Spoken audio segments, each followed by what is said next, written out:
السلام علیکم ورحمت الله وبرکاته. ایاک نعبد و ایاک نستعین. خوږو دوستانو، زه استاد نظام الدین همدرد د احساس ګوګل ټي وي چینل د لارې تاسو سره په دوهمه جلسه کې اشتراک کوم.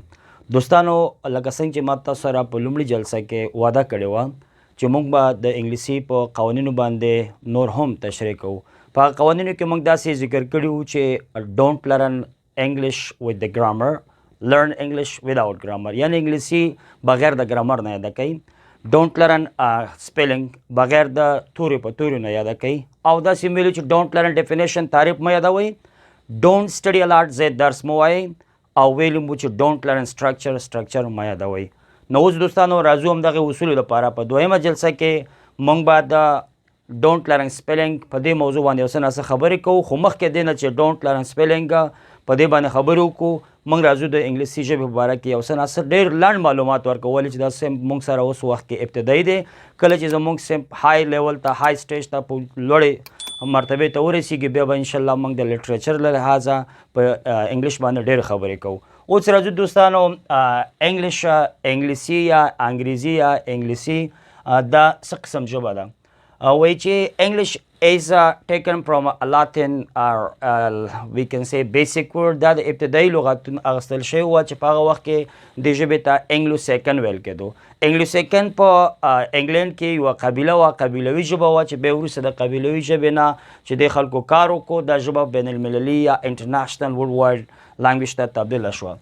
دوستانو، د انګلینډ یوه قبیله وه چې د هغوی ژبه د انګلو سیکن په نوم وه. بیا دغه انګلو سیکن ژبه انګلیش ته تبدیله شوه چې اوس انګلیش د څلور ژبې چې په څلور قسمه دي، چې یو ته بیسک لانګویج ویل کېږي یا لوکل لانګویج ویل کېږي، یو ته ریجنل لانګویج ویل کېږي، او بل ته انټرنیشنل لانګویج ویل کېږي، یو ته ایریا لانګویج ویل کېږي. نو انګلیش اوس په های سټیج باندې، په انټرنیشنل سټیج باندې ژبه ده.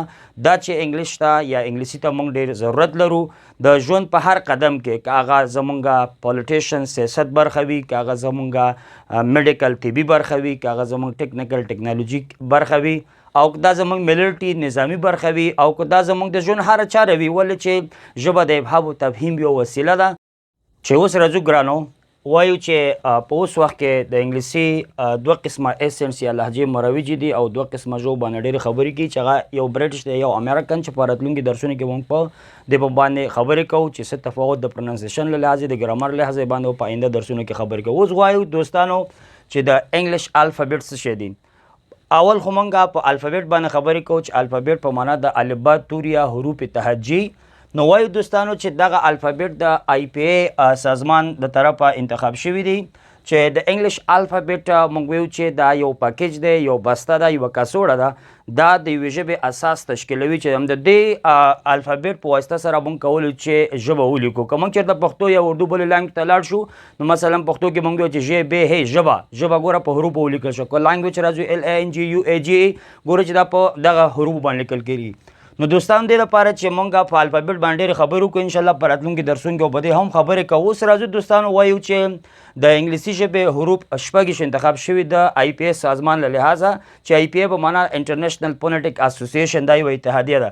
دوستانو، دغه اتحادیې د پښتو ژبې دپاره هم مثلا حروف انتخاب کړي دي، د انګلیسي دپاره ټولو ژبو دپاره، چې د پښتو دپاره 4 حروف انتخاب شوي دي، او همداسې د دري ژبې دپاره یا د اردو ژبې دپاره، او داسې نور ژبو دپاره هم حروف انتخاب شوي دي. دا چې د انګلیسي حروف شپږ دي کم دي، او د نور ژبو حروف زیات دي چې زموږ کم لوکل لینګویج دي.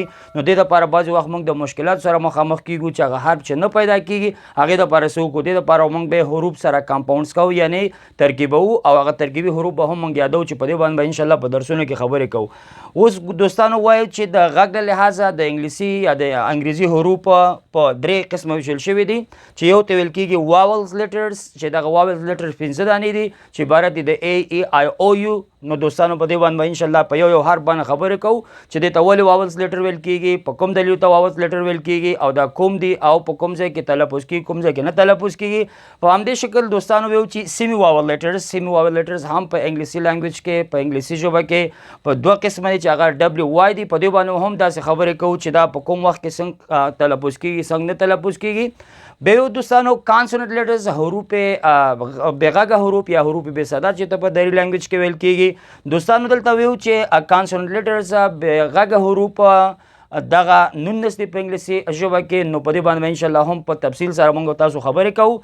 اوس وایي دوستانو چې د شکل له لحاظه د قوارې له لحاظه د انګلیسي ژبې توري یا حروف په څو برخو باندې ویشل شوي دي. دا په عموم ډول سره په دوه برخو ویشل شوي چې یو ته کمپیوټري حروف ویل کېږي یا کمپیوټرایز لیټرز ویل کېږي او بل ته کتابي حروف ویل کېږي چې کوم په لیکنه بڼه باندې وي. کمپیوټري حروف دوستانو ویلی شو چې دا په دوه قسمه دي چې یو ته وایي اپر کیس بل ته وایي لوور کیس. انشاءالله په دې باندې په تفصیلي ډول سره خبرې کېږي. همداسې راځو کتابي حروف کوم چې په کتابت کې په لیکنه کې استعمالیږي دا هم په دوه قسمه دي چې یو ته ویل کېږي سمال لیټرز بل ته ویل کېږي کیپیټل لیټرز یعنی غټ حروف او کوچني یا واړه حروف. اوس وایي دوستانو چې دغه حروف کله موږ زده کول غواړو او موږ پروننسیشن ته ځو نو دې دپاره موږ ته یو میکانیزم ته یو پلیټفارم ته ضرورت دی چې دغه پلیټفارم به داسې وي. که چېرته دوستانو تاسو په یو کمره کې په یو کوټه کې په یو اتاق کې اوسېږئ او یو دم برق یا بجلی لاړه شي نو دوستانو تاسو ګورئ چې ستاسو سترګې د یو وخت لپاره کار نه کوي تاسو نشئ لیدلی.